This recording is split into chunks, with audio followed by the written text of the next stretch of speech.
नवम्यं व चतुर्दश्यं सीतायां शुक्र वासरे, अर्थात ललिता पंचमी। और इस बार की जो ललिता पंचमी है वो जरा हटके है, और हटके इसलिए है क्योंकि वैसे तो आश्विन शारदीय आश्विन नवरात्रि की पंचम तिथि सदैव ललिता पंचमी ही कहलाती है, किंतु इस बार इसका विशेष महत्व इसलिए बढ़ जाता है क्योंकि शुक्रवार युक्त ललिता पंचमी है। और ललिता पंचमी मतलब ललितांबा देवी का पूजन, ललिता सहस्त्र का पाठ, ललिता त्रिशती का पाठ, और सबसे उत्तम और श्रेष्ठ अगर आपके पास श्री यंत्र है तो श्री यंत्र के ऊपर उसका अर्चन किया जाता है। और इस ललिता पंचमी के दिन उपांग ललिता नाम का एक व्रत किया जाता है, और वही आज का हमारा विषय है। और मैं अवश्य कहूँगा आपको अपनी तरफ से एक सजेशन दूँगा, मार्गदर्शन भी दूँगा कि आपको अवश्य ही अपने परिवार की रक्षा हेतु, अपनी कार्यों की सिद्धि हेतु, चाहे किसी भी प्रकार का अच्छा इप्सित काम होना चाहिए। अच्छा अर्थात आपका जो कामना है,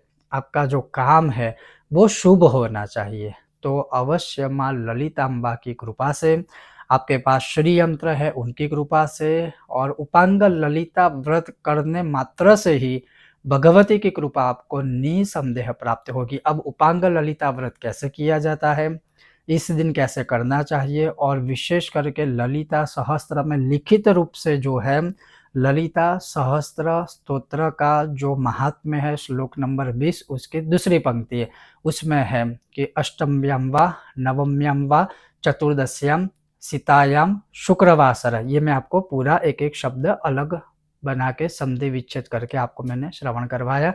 तो आज हमारा वो विषय है। अगर आपको यह विषय पसंद आए, वीडियो को लाइक कीजिएगा, शेयर कीजिएगा, चैनल पर नए हो तो सब्सक्राइब कीजिएगा। अगर हाँ, आप यह अर्चन करते हो या अर्चन करने वाले हो तो आप चाहे तो हमारे व्हाट्सएप नंबर ऊपर जैसे आप वीडियो फोटो सदैव शेयर करते हो, साझा करते हो, वैसे ही आप कर सकते हो। तो चलिए शुरू करते हैं। अब इस शुक्रवार को अर्थात 26 तारीख को, इस शुक्रवार को ललिता पंचमी रहेगी। उसी दिन उपांग ललिता व्रत करना रहेगा। अब उपांग ललिता व्रत होता क्या है? तो शारदीय नवरात्रि की पंचम तिथि को माता ललितांबा देवी की वैसे तो पूजा करना, शास्त्र के शब्दशः अगर कहूँ शास्त्रों के अनुसार, तो पूरा दिन आपको सिर्फ फलाहार करना है। प्रातःकाल उठ के अपना जो भी नित्य पूजा पाठ आदि जो भी है वह पूर्ण कर लेना है। और अगर आप यह व्रत करना चाहते हो तो 26 तारीख इसी शुक्रवार को सुबह आपको अपने हाथ में जल लेकर के संकल्प करना रहेगा कि मैं यह ललिता व्रत अर्थात उपांग ललिता व्रत करूँगा या करूँगी।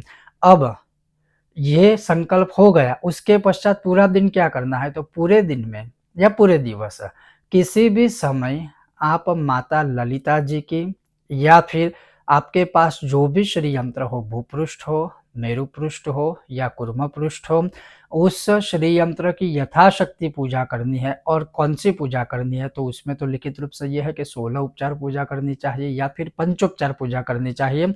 और मैं अगर आपको एक सहज और सरल विधान बताऊँ तो सीधी-सी भाषा में ये है कि आपके पास जो श्री यंत्र है, उस श्री यंत्र के ऊपर जैसे आप जल से अभिषेक कर सकते हो, जैसे आप फलों के रस से अभिषेक कर सकते हो।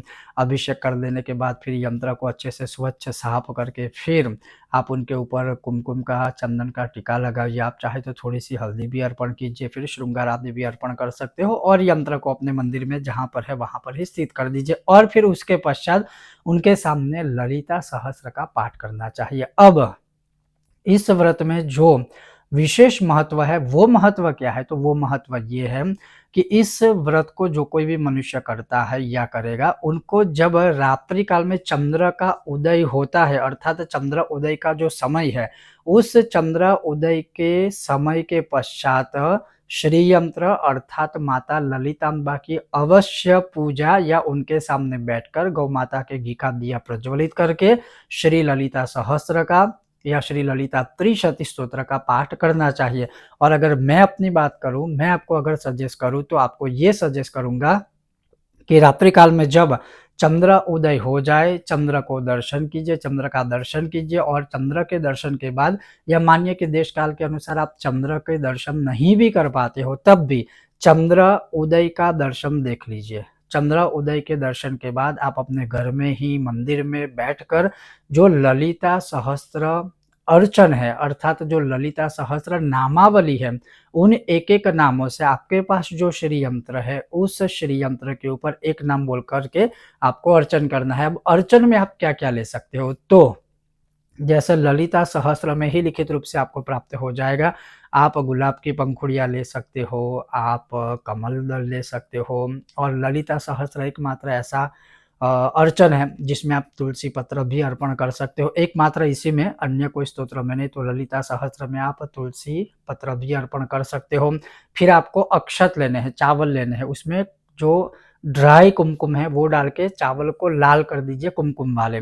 तो कुमकुम वाले अक्षत भी अर्पण कर सकते हो। उसी प्रकार से हल्दी वाले कुमकुम बनाकर वो अर्पण कर सकते हो। सुगंधित पुष्प जो होती है उनकी जो पंखुड़ियाँ होती है वह अर्पण कर सकते हो, या मैं आपको एक बहुत ही अच्छा सजेशन दूँ, जैसे 1000 नाम है, तो आपको क्या करना है कि मानिए कि आपको 5 द्रव्य प्राप्त हुए, जैसे आपको सफ़ेद पुष्प की पंखुड़ियाँ या सफ़ेद गुलाब की पंखुड़ियाँ प्राप्त हुई, पीले गुलाब की पंखुड़ियाँ प्राप्त हुई या लाल गुलाब की पंखुड़ियाँ प्राप्त हुई या तुलसी पत्र प्राप्त हुए, या फिर मानिए कि सुगंधित जो पुष्प होते हैं जैसे मोगरा है, जूही है या चंपा है, जो भी आपको वो प्राप्त हुए। उसी प्रकार से जो अक्षत मैंने आपको बताए कुमकुम वाले या हल्दी वाले, तो आपको क्या करना है कि 200 नाम जो है वह किसी एक द्रव्य को बोलते हुए आप अर्पण कीजिए, बाकी 200 नाम बोलते हुए दूसरा द्रव्य अर्पण कीजिए। ऐसे कुल मिलाकर 1000 नाम बोलते हुए यह सारा द्रव्य है माता रानी के ऊपर, अर्थात ललिताम्बा की मूर्ति है तो उनके ऊपर या फिर श्री यंत्र के ऊपर अर्पण कीजिए।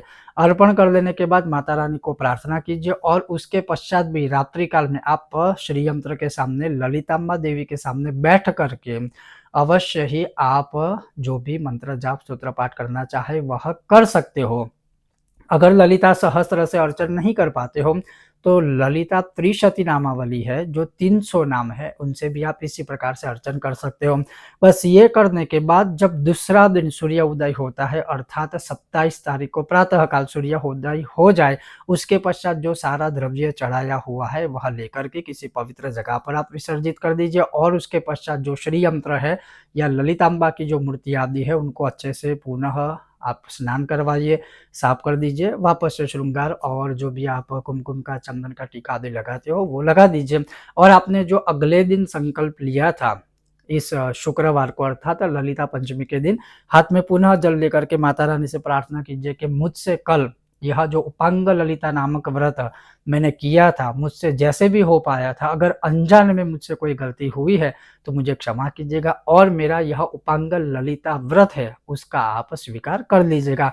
यहाँ पर ये उपांग ललिता व्रत हो गया। अब इस व्रत में क्या-क्या चीज़ें महत्वपूर्ण हैं, जो लिखित रूप में हमारे शास्त्रों में, तो ये इस व्रत में ये लिखा हुआ है कि जब आप उपांग ललिता व्रत करते हो, तो पूजा के समय आपको सफ़ेद वस्त्र धारण करने चाहिए और सफ़ेद का मतलब ऐसा भी नहीं है कि पूरा टोटली सफ़ेद, क्योंकि अधिकतर जो महिलाएँ होंगी तो वो पूर्ण सफ़ेद, ख़ास करके विवाहित है, तो शायद कहीं न कहीं मन में कोई शंका कुशंका रहे तो ठीक है, एटलीस्ट थोड़ा सफ़ेद वस्त्र हो, उसमें फिर कोई भी कलर होगा तो चलेगा, लेकिन एटलीस्ट सफ़ेद वस्त्र धारण करके आप यह प्रयोग करें। दूसरा, जो पुरुष है तो वो तो सफ़ेद धोती आदि पहन ही सकते हैं, तो कोई दिक्कत नहीं है। तीसरा ये है कि अगर इस दिन कोई मनुष्य जो अपामार्ग होता है, उसका दातुन लेकर के दातुन करता है, तो माता रानी बहुत प्रसन्न होती है और उसका स्वास्थ्य अच्छा रहता है। अगर वो नहीं मिलता है तो ठीक है, अदरवाइज़ अगर वो मिले तो वो कोशिश कीजिएगा। तो ये 2 चीज़ें महत्वपूर्ण है। तीसरा एक प्रश्न शायद सबका हो सकता है कि हमने ऑलरेडी नवरात्रि का व्रत किया है, तो फिर ये व्रत कर सकते हैं, तो ये इस व्रत में विशेष तो और कुछ है नहीं। ऑलरेडी आपका नवरात्रि का व्रत चल रहा है, तो ठीक है, आप यह 1 दिन का व्रत है और इस व्रत में भी आप देखिए तो जो नवरात्रि में आप पालन कर रहे होंगे, जैसे या तो सिर्फ़ फल का आहार करना, या तो सिर्फ़ एक समय भोजन करना, या तो फिर सिर्फ़ नक्त भोज करना, अर्थात सूर्यास्त से पहले अन्न नहीं खाना है, लेकिन बाकी जो एक फलाहार के नाम से जो हम सारी चीज़ें खाते हैं वो खा सकते हो, तो वही व्रत आप इसमें भी कर सकते हो। इसमें विशेष क्या है, तो इसमें विशेष क्या रहेगा, जो मैंने आपको बताया कि ललिता सहस्त्र अर्चन कर सकते हो और ये सिर्फ़ मैं आपको नहीं कह रहा हूँ, लेकिन ललिता सहस्त्र के महात्म्य में ही लिखा हुआ है, श्लोक नंबर 20 कि संक्रांतो विषुवे चैव स्वजन्मत्रितये अयने नवम्याम या चतुर्दश्याम सीतायाम शुक्रवासरे, और उसमें भी शुक्रवार युक्त ललिता पंचमी होना, तो हम तो ये कहेंगे कि हमारे लिए तो इससे बड़ा सौभाग्य और क्या हो सकता है। तो यह एक दिन का उपांग ललिता नामक व्रत है, जो हर कोई मनुष्य कर सकता है, लेकिन इसके अलावा आने वाले वीडियो में, अर्थात जो मैं अपलोड करने वाला हूँ, उसमें और एक व्रत इसी दिन किया जाता है, और जहाँ तक मेरा ऐसा मानना है कि शायद बहुत ही कम लोग उस व्रत के विषय में जानते होंगे, और कई लोग ये भी कहेंगे कि एक ही दिन में इतने सारे व्रत कैसे करें? तो ज़रूरी नहीं है कि सारे व्रत करें। आपको अगर ये व्रत उचित लगता है, आप ये कीजिए।